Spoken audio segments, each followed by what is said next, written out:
I think it's a good opportunity for guys to continue on that good form. Everyone who's here has played a significant role in their BBL franchises or in the Test series just completed as well. So I think that it's a good opportunity to play some T20 cricket, especially here against India, who are quality in their own conditions, while everywhere, to be fair. But after having a really good stint of T20, it's not often that we get a chance to prepare and have a tournament lead into international games. We're talking through his surfing injury, how close he was to breaking his neck, and a little bit of cricket stuff, but not a huge amount. It's just great to have legends of the game around again, and he was out there just doing some catching work, some slip practice with Ash Turner. He was a great slipper in his own right, so anything that the guys can learn. I know Alex Carey was chatting to him about batting and specifically top of the order stuff, so I'm not exactly sure what their dialogue's been, but it's just great having legends around again. I think just the passion of the cricket fans. Everywhere you go, you get treated really well, and I suppose the love that they have for cricket is something that we all have in common. And it's a great place to tour. It's a great place to play. It can be incredibly tough place to play at times, but that's why you love it. You play against the best opposition in their own conditions, which is always tough. But the people here make it very special. Yeah, obviously with the two T20s, it's a chance for guys to continue on their Big Bash form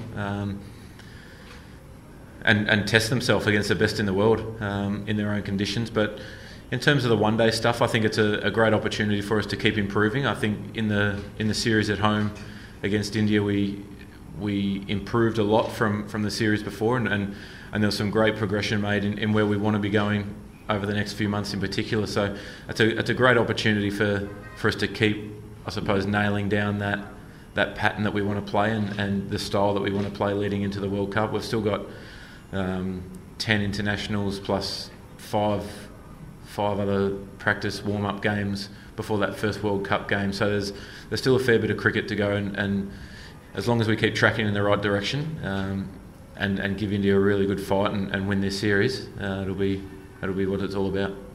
No, I think the amount of games was right. I think 14 games was fine. I think maybe it could have just been a week shorter or something. You can maybe play a few more double head matches, and it's always tough when kids are going back to school and families are preparing for that. So midweek games starting at 7 or 6:30, 6:40. It's going to be tough for families to make it out all the time with kids having school the next day and things like that. So I think 14 is still the right number though. You put a lot of faith in the coaching staff and the medical staff to monitor that and manage their workloads and things like that. But I think the thing we've got now after this series and after the UAE series is most guys have got April off, which will be a great chance for them to really freshen up and recharge and go again for what is going to be a huge 6 or 7 months for Australian cricket. So I know there's going to be guys that'll be here for the first half of the IPL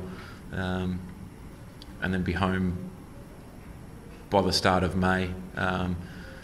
So April will be a really crucial period for guys to be able to take that time off and get away from cricket and really mentally recharge. Yeah, there's still a few options there.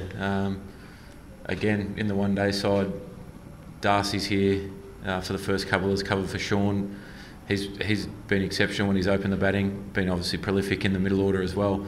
Usman, myself, so there's still a few options there. Alex. So there's still 3, 4, 5 combinations that you could go with in that regard. So that's probably a little bit clearer than what it is with the T20s, only because guys have probably done it more recently in T20s as well. No, I think definitely there's a great opportunity for guys to come and really challenge for that spot. And we've seen Davey obviously have some elbow surgery recently, as well as Steve. So for that to be in the back of your mind as well, that if things don't go 100% right with their rehab or they have some complications with it and they're not back in time, it's a huge opportunity for guys to step up and almost cement their place going forward for the next little while. But there's also things you can juggle around in one-day cricket. I've batted in the middle order quite a bit, a little bit over the last little while. Davey's done it the odd time. So whatever we feel is the right combination at the time, I don't think anything's out of the question. Yeah, it's a great point. I think at times we've been really committed to a plan and a style and a way that we want to move forward in the one-day game and T20 game, and like you said, you lose and you lose a bit of confidence in that style. So I think it's really important to make sure you're matching up what is performance related and what is actually on the right track. And if you work back from where you want to be to, I think that you can plan it out a little bit easier, and you understand that guys aren't always going to have their best day every day. It still might be the right style to play, but it just didn't come off that day. So to be 100% committed to that is really important, and something that we've got to be mindful of, or we've had to be mindful of when things don't go well. You don't just dismiss that and move on and try a new style straight away, or a new strategy, or restart again. It's about making sure that we're committed to what it is, and you take the ups and downs on the way, because we know that if we get it right, that it's as good as anyone else in the world, and we can beat anyone. So it's about sticking with that and making sure that we're 100% committed to it. Yeah, absolutely. He's someone who can bowl 10 overs, bowl his 4 overs in T20 cricket. He can be at the top of the order with the bat. We've seen him be really successful in the middle order as well. So to have someone who's as flexible as that is a great asset in your team, because then you can build a team around them, and they can almost fill any hole that you need. If there's a weakness somewhere, they're generally the best person to fix it, and you can shuffle it around them.